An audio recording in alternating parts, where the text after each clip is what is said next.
course, inspect the day after the storm some of the catastrophic impact in places like Fort Myers Beach. I was also able yesterday to get a closer look at places like Sanibel and see some of the destruction there. You know, you look when you're flying over on helicopters in some of these other communities, you look, you know, a lot of the homes seem fine, but, you know, you don't know how much water that they had just when the storm was hitting. And I know some of those communities, you know, had a lot of flooding that happened. So there's going to be a lot of work that needs to be able to salvage people's homes. But if you think about what's happened here starting this morning, I mean, obviously this stuff was pre-staged. There's 7 pods like this opened in Lee County, 3 pods opened in Charlotte County, handing out food and water. And this is less than 48 hours from the storm leaving our state. It left the state Thursday afternoon, Thursday evening. And so these were, and there's going to be 20 open by the end of the day. Usually this is a 96-hour evolution, but here, because of the pre-planning and pre-staging, getting it open much better. In Inglewood, we've delivered 1 mega generator that was able to bring their water system back online. We are supporting operations for 3 different hospital systems to make sure they have the services they need. We're also supporting operations with 3 logistical staging areas and 3 base camps throughout the region. We have called in the Army Corps of Engineers at the request of the counties to help with damage to the water system. And I know that some of this is Lee County water utilities, some of it may be municipal. Bottom line is the Corps is working with all of those groups. I know they're meeting again today to figure out what the best way is to go forward. Clearly, having those core services like the water and like the electrical are really top priorities after the life rescue mission. And so people understand that. If you look at what's happened with some of the power restoration efforts, we've had over 55% or 54% of the power that's gone out due to this storm has been restored. And this is a storm that left the state on Thursday afternoon, Thursday evening. So less than 48 hours after the storm leaving, over 54% of all people that lost power have power back. You're seeing those numbers rapidly improve in most parts of the state. Obviously, when you're talking about here in Southwest Florida, some of the areas that were most affected, like Sanibel, like Pine Island, those are being serviced, I think, by the electrical cooperative. I got a brief from the county. I guess they started repairs, this morning, and so hopefully there's not a lot of structural damage. But I've spoken with FPL, and they obviously have a lot of infrastructure, and I've asked them, hey, if these cooperatives need some of the know-how and need some infrastructure support, will you provide it? And they said that they would provide it. And I think it's not just FPL that'll do that. I think Duke and some of the other big utilities will as well. So you've seen progress be made in Charlotte and Lee on the power. I think that's mostly been on FPL sites. And so hopefully they'll be able to get some progress on some of the county or some of the cooperative sites going forward. We're happy to have nonprofit partners like World Central Kitchen, Red Cross, and Salvation Army. They've already done 70,000 hot meals and will be doing more. We are working with the telecom companies. They have surge resources in here, these portable towers, some of the other things to be able to help with the connectivity and get everybody up online. And we hope that that'll work very quickly, and I think there probably will be progress. We're working with Elon Musk and Starlink satellite. So they're positioning those the Starlink satellites to provide good coverage in Southwest Florida and other affected areas. We have with me, where do I have it? So here are the Starlinks that we're going to provide for Lee County. And so what this will do, so they have satellites that beam down, but you can't just get it on your device without having things like that beaming it to the public or beaming it to whatever. So those are going to be really for their use at the places that are offering the emergency response so that they can be fully hooked up and can get online if they need to go. At the same time, we are working with SpaceX, and we are expecting 120 additional large Starlink units to deploy to Southwest Florida. And so they've donated the costs associated with all the coverage. So we want to thank SpaceX and thank Elon Musk for that. A large device, you can put it in different areas. in the community that are having problems, and they can get a 13-mile radius, and they can support over 1,000 users at a given time. So you're talking about over 100 of these. Not all will go to Lee, but many will go to Lee, Charlotte, if there's places in Collier, some of our rural counties like DeSoto and Hardy, they're offline too, to be able to do that. So that will help bridge some of the connectivity issues, and we think that that's something that's very, very fun. So we're happy to be able to hand this out to Lee County. I delivered some to Charlotte, and I know we have some for the surrounding counties as well. And we're also going to give for search and rescue and this type of response. Unity Fiber has provided free broadband access, and Verizon has deployed drones to assist with additional cell coverage, and that will also help assess damage and expedite recovery efforts. We mentioned the power situation. If you look outside of Southwest Florida, you've had really strong comeback, and Floridians who've been around for a while remember some past hurricanes. People all over the state could be out for weeks at a time. And so you've had millions restored. I think you've had about 1.5 million restored just since Thursday evening when the storm left. And so that's really good, and that's because there were 42,000 linemen staged and ready to go. They're also being serviced by the Waffle Houses feeding the linemen, and we appreciate that. We appreciate the community reaching out and supporting these folks who are there. You take connectivity for granted. You take for granted you flip a light switch and you get what you need. Well, it's not so simple. You need people that are tending to that infrastructure, and the hurricanes reveal that. So we are appreciative of the folks who've come from all over the country to assist with this, and we're going to continue to do it. As of right now, you got about 73% of Lee County without power and 77% of Charlotte County without power. The county that has the most without power is currently Hardy County, and that is 88% without power.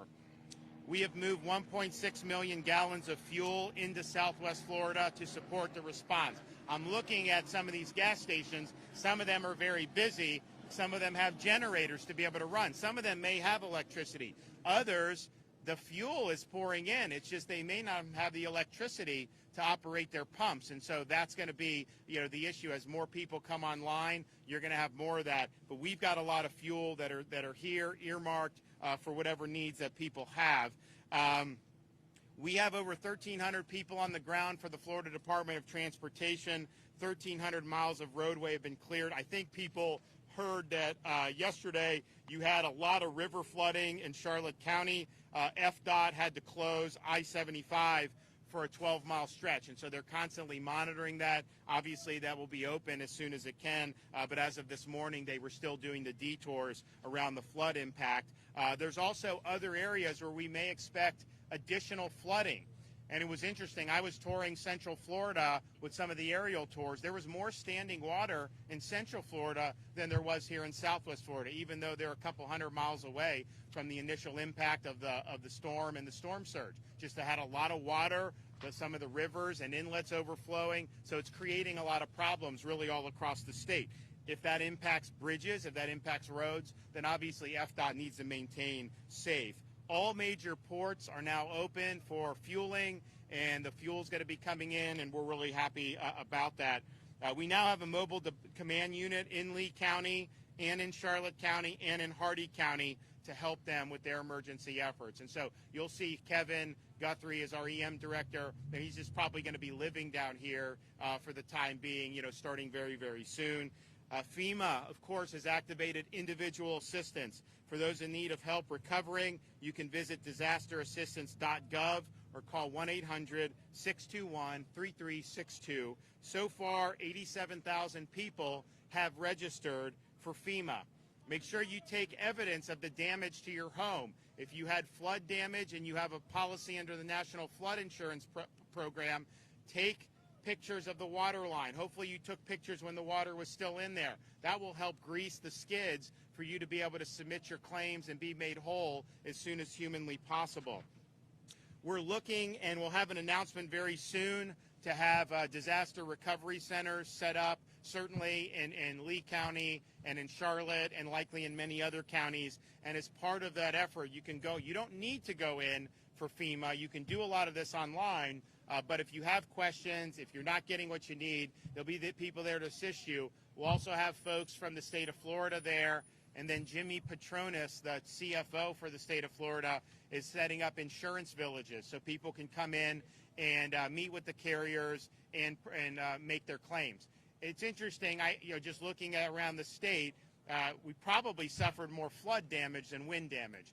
You look at like a Charlotte County, they didn't get the storm surge they anticipated. They did get wind damage. You did obviously get wind damage in Lee, but I think if you look at some of the communities, you just had a rising water, and that was really the thing that was most devastating, because you can have a home that can withstand hurricane winds. Maybe there'll be some damage, patch it up. When you got a torrent of water coming in, there's really nothing that you can do about that. So that's going to require a lot of flood claims being filed. People are going to have to rehab that and hopefully get their proceeds from the flood program very, very quickly.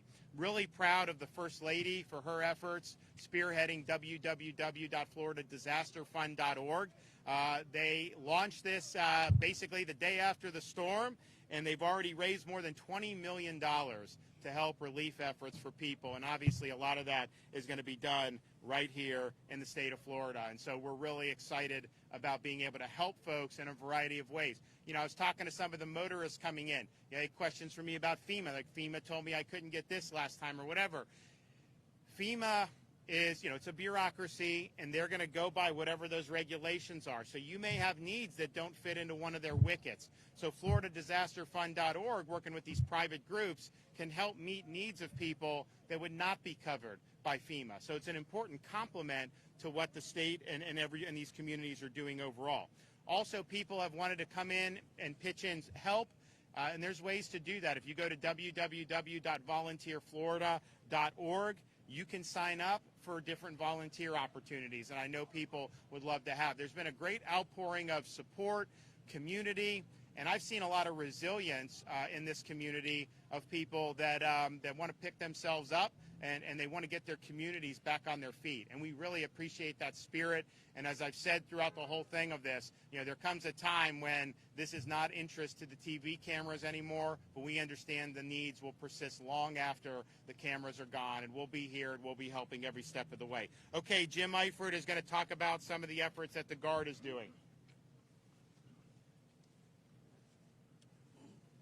I'm bringing with me Brigadier General Sean Boyette, who is the Joint Task Force Florida Commander. He's been the command and control center node up in Camp Landing, North Florida, controlling all of the resources throughout the state. As obviously Lee County, Collier, and Charlotte have become a center of significant concern, we are continuing to migrate more forces down here. We currently have about 1,200 Florida National Guardsmen. We'll probably be increasing that in the coming days to more than 2,000. Again, just to get that presence in the streets, make sure that there are no looting or crime waves that could be part of the natural disaster. And then also assisting with the additional creation and expansion of the pods that we currently, these points of distribution like you see behind us. So I'm immensely proud of the Guardsmen who have stepped up at a moment's notice to be a part of this effort. And I'll pass it over to Sean if he has any other words. As the General mentioned and the Governor mentioned, augment some of their outstanding comments. We look forward to continuing to provide service to our community. These are your community soldiers. Each and every one comes from a community within Florida, and they're proud to serve their fellow Floridians. So with that, I'll turn it back over to the Governor. All right, Cecil. Thank you, sir. Good afternoon. Cecil Pendergrass, the Chairman of the Lee County Commission. First, I'd like to thank the Governor and the state and the federal agencies working with us. This is the plan that's been in place for a year. You're seeing it all come together. We're one team here. We're all working together. Again, I'd also like to thank my colleagues, Commissioner Hammond, Commissioner Sandelli, Commissioner Mike Greenwell, and Commissioner Kevin Wayne. We've been working together. The county's put this plan together for the last year, preparing for this worst-case scenario, and we've seen that happen here. Today is a perfect example of that plan to come together. We're going to have 8 pods open today throughout Lee County to provide water, ice, and food to our residents here in Lee County. So make sure you please follow us on our social media. Call 211 for any more information. Again, my most concern right now is everybody needs to stay patient right now. Like the Governor says, we're going on day 3 after the hurricane. The most important thing right now is stay patient and work with their agencies here locally. Thank you, Governor, and all your staff. Yeah, thank you. Okay, Dane Eagle. Well, I want to thank the governor for his leadership. Being from Southwest Florida, of course, this has been incredibly hard to watch from afar. Obviously not as hard to deal with it and go through with it. But I've got a mother in Matlacha Isles and a family in Cape Coral and Fort Myers. And we were telling them early on, evacuate. And they're thinking, we've been through Charlie, we've been through Irma, this is going to be fine. And obviously this was different. This was a water event. And sure enough, they got flooding. They're safe, thank God. I know their families that are dealing with worse. But the rest we can rebuild. And that's where DEO comes in. And thanks to the governor's leadership, we've been activated since we knew the storm was going to be coming upon us. We've been in the EOC daily, working with our business partners across the state, and they've been activated with us. Publix, Lowe's, Walmart, ATT, U-Haul, Uber, you name it. They've all been putting their best foot forward to help people, and we're helping them in real time, looking at supplies, looking at closures, making sure people can open and do what they need to do. And we're going to continue doing that so that people have what they need. Two things I want to leave behind today, thanks to the governor's leadership. One, businesses. They're going to be looking what's next. I know right now it's recovery, and now it's going to be how do we get back up on our feet. I need every business out there, and spread the word, please. Go to floridadisaster.biz, floridadisaster.biz. We are doing a simple survey. We need to collect information so we can decide what to do next. The details of that survey are going to help us dig in and work with our federal partners and, of course, our resources at the state, thanks to the governor, to make sure we can help people get back on their feet. So please do that today or in the coming days as soon as you can, floridadisaster.biz. I can't stress that enough. Number two, just moments ago, the governor announced that disaster unemployment assistance is available to all who need it. If you are in a FEMA-declared zone, Lee County, Charlotte, Collier, and other inland counties, you can find those on floridajobs.org, and you're affected by the storm, you may be eligible for unemployment assistance. So floridajobs.org, you can go on there today and start applying to see if you're eligible for unemployment assistance. Obviously, a lot of people, if there's no businesses operating, a lot of people are in real estate, construction, Uber, gig economy, you name it, go on there. We want to be able to help. We've been working hard to make sure people get back on their feet. This is an event of no fault of their own, and we're going to step in to help and make sure that people are as whole as can be. So floridadisaster.biz for businesses, floridajobs.org for unemployment assistance, and we'll be in the communities in the coming days to assist as well. I want to thank all the locals for their work and thank the governor for his leadership. Okay. And we have the president of Florida Power and Light, Eric Szilagyi. I'm going to ask him to come give an update on their efforts. And, you know, I told them before you came, you and I had talked, you've offered support for the electrical co-ops as well. You know, if you look at what happened in Lee, the places that were the hardest hit, I think are by and large serviced not by FPL, but by the cooperative. And so there may be a need for infrastructure and some things like that.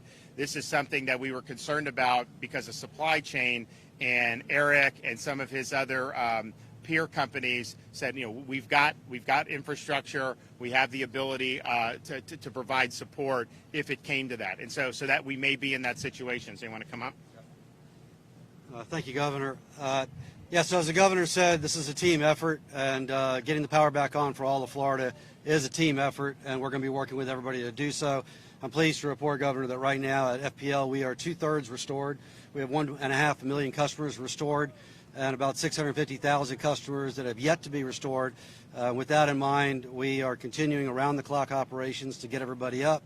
We have over 21,000 people in the field working around the clock, staging out of 30 different sites.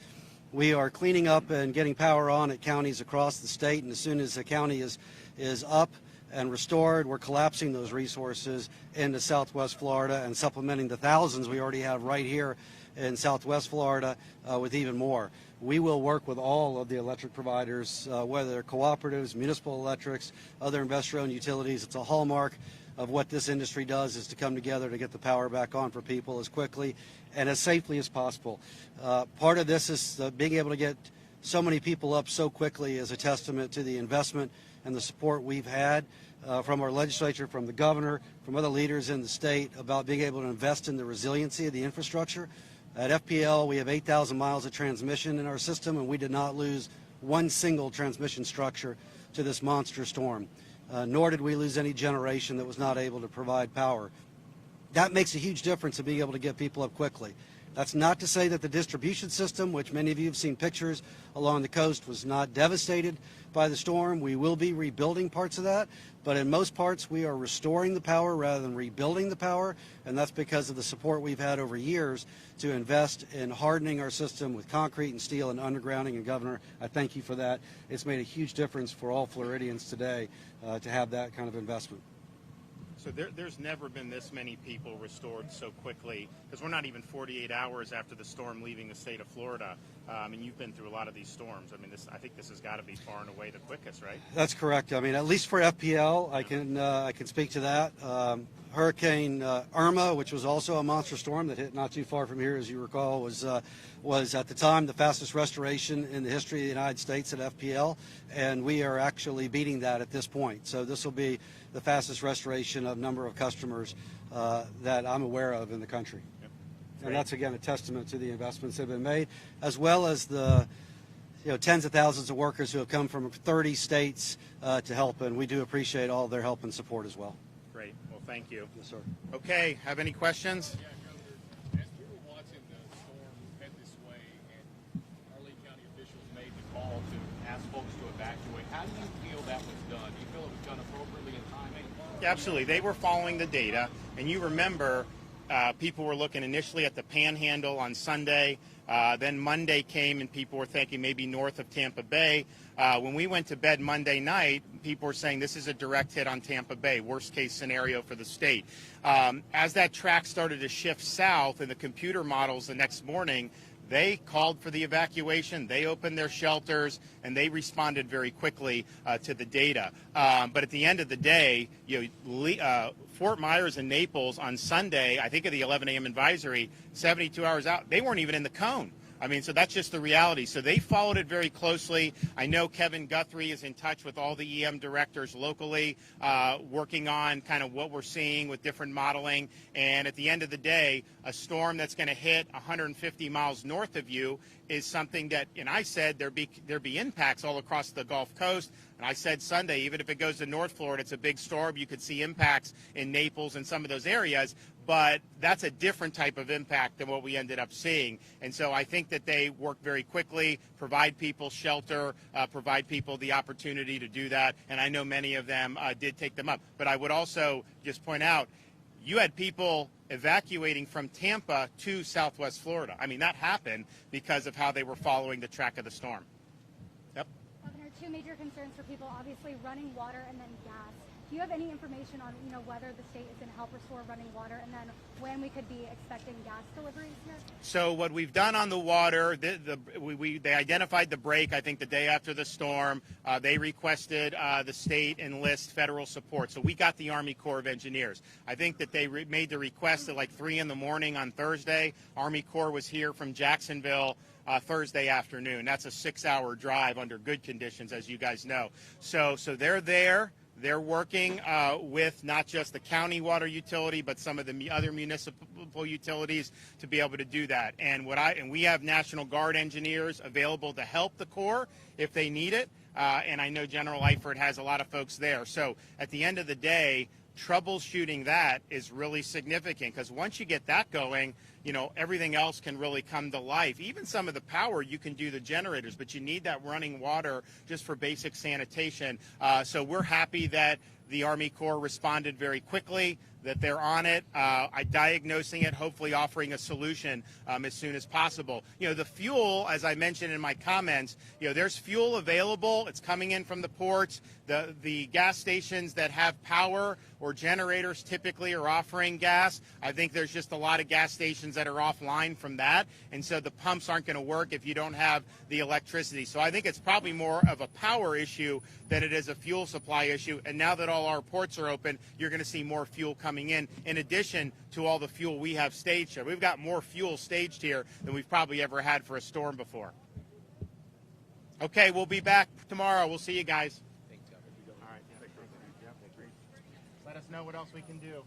Thank you.